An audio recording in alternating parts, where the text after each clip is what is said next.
V Cardiac Multi-Specialty Hospital. Star Srinidhi.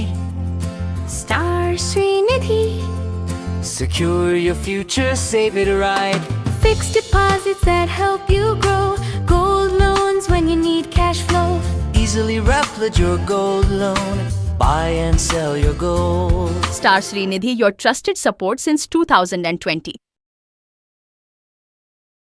Tenali Bose రోడ్లోని సాయిబాబా గుడి వద్ద నుండి చంద్రావూరు పార్కు వరకు 40 లక్షల రూపాయలతో రోడ్డు మధ్యలో ఏర్పాటు చేసిన సెంట్రల్ లైటింగ్ను రాష్ట్ర పౌర సరఫరాల శాఖ మంత్రి నాదెళ్ల మనోహర్ ప్రారంభించారు.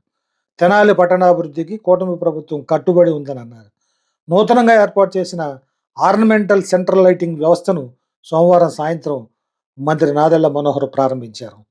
ఈ సందర్భంగా మంత్రి మాట్లాడుతూ పట్టణ సౌందర్యాభివృద్ధితో పాటు ప్రజలకు రాత్రి వేళల్లో మరింత భద్రత, సౌకర్యం కల్పించే లక్ష్యంతో ఈ ఆధునిక లైటింగ్ వ్యవస్థను ఏర్పాటు చేసినట్టు తెలిపారు. బోసు రోడ్డుకు నూతన వెలుగులు తీసుకొచ్చే ఈ ఆర్నమెంట్ లైటింగ్ తెనాలి పట్టణానికి ప్రత్యేక ఆకర్షణగా నిలుస్తుందని అన్నారు.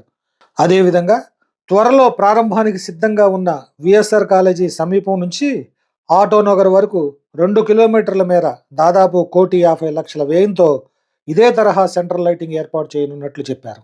ఈ కార్యక్రమంలో మున్సిపల్ అధికారులు, ప్రజాప్రతినిధులు, పార్టీ నాయకులు, కార్యకర్తలు మరియు స్థానిక ప్రజలు పాల్గొన్నారు.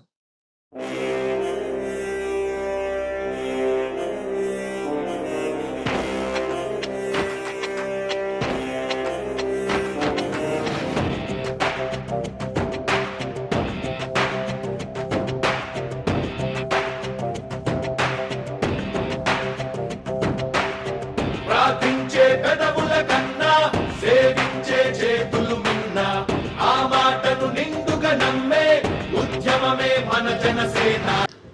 సెంట్రల్ లైటింగ్ గతంలో ఉన్నదానికి భిన్నంగా కొత్త ఆలోచనతోటి ఆధునీకరణలో భాగంగా 40 లక్షల రూపాయలతోటి ఈరోజు ప్రారంభించాం. ఖచ్చితంగా తెనాల్లో ఈ విధంగా వీధులన్నింటిలో కూడా మనం వెలుగు నింపే విధంగా ఎవరికి అసౌకర్యం కలగకుండా అట్ ద సేమ్ టైం మహిళా భద్రతను కూడా మన దృష్టిలో పెట్టుకుని కొన్ని ప్రాంతాలు ఎవరైతే మన డిఎస్పీ గారు వాళ్ళంతా గుర్తించారో అక్కడ హై మాస్ట్ లైట్లు కూడా ఏర్పాటు చేసి సీసీ కెమెరాలు కూడా ఏర్పాటు చేసుకుని రోడ్డు మధ్యలో గతంలో మీరు చూసే ఉంటారు ఈ వైర్లు, దానివల్ల కూడా ఒక్కోసారి తెలియకుండా పాపం 2 వీలర్స్ మీద పోయే వాళ్ళకి ఇబ్బంది కలిగే పరిస్థితి, అవన్నీ మార్చి సింగిల్ పైప్ లైన్ ద్వారానే వైర్స్ అన్నీ వేసుకుని ఎక్కడ కూడా పొరపాటు లేకుండా ఇటువంటి కార్యక్రమం చేసాం. ఇది ఇంకా కొనసాగించాల్సిన అవసరం ఉంది.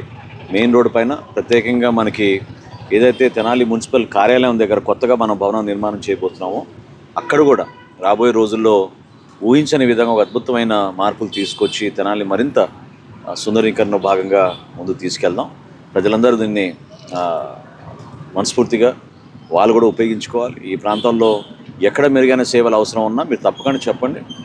ఖచ్చితంగా మన తెనాలి మున్సిపాలిటీ నుంచి ఆ స్థాయికి తీసుకెళ్లే విధంగా అందరం కూడా కలిసి చేసుకుందామని సందర్భంగా కష్టపడి పనిచేయించిన మన మున్సిపల్ సిబ్బందికి, అదేవిధంగా కొంచెం ఇతర రాష్ట్రాల నుంచి తెప్పించాల్సిన సరుకులను కూడా కొంచెం టైంకి కొంచెం డిలే అయినా కూడా మొత్తానికి ఈ కార్యక్రమాన్ని పూర్తి చేసినందుకు వాళ్ళందరూ కూడా నేను మనస్ఫూర్తిగా ధన్యవాదాలు తెలుపుకుంటాను. Thank you. తర్వాత మనం చేసి చూపిస్తాం. అది దీనిలాగానే అది కూడా చేసి చూపిస్తాం.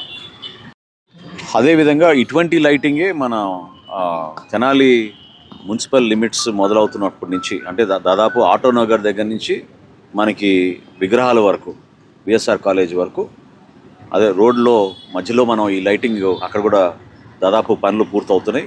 ఇంకో 15 రోజుల్లో పోల్స్ రాగానే ఆ కార్యక్రమాన్ని కూడా మనం ప్రారంభించుకోబోతున్నాం. అది కూడా దాదాపు 2 కిలోమీటర్లు అద్భుతంగా మనకి ఎక్కడ కూడా అంటే మా ప్రయత్నం ఏంటంటే గతంలో కూడా మీరు చూశారు కట్టేవరం దగ్గర ఆ ప్రాంతాల్లో చాలామంది పాపం ప్రాణాలు కోల్పోయారు. అటువంటి పరిస్థితులు రాకూడదు, ఎక్కడ కూడా చీకటి ప్రదేశాలు ఉండకూడదనే ఉద్దేశంతో మనం ఈ విధమైన కొత్త ఎల్ఈడి టెక్నాలజీని ఉపయోగించుకుని పవర్ కన్జంప్షన్ కూడా తగ్గించుకునే విధంగా కొన్ని జాగ్రత్తలు తీసుకున్నాం.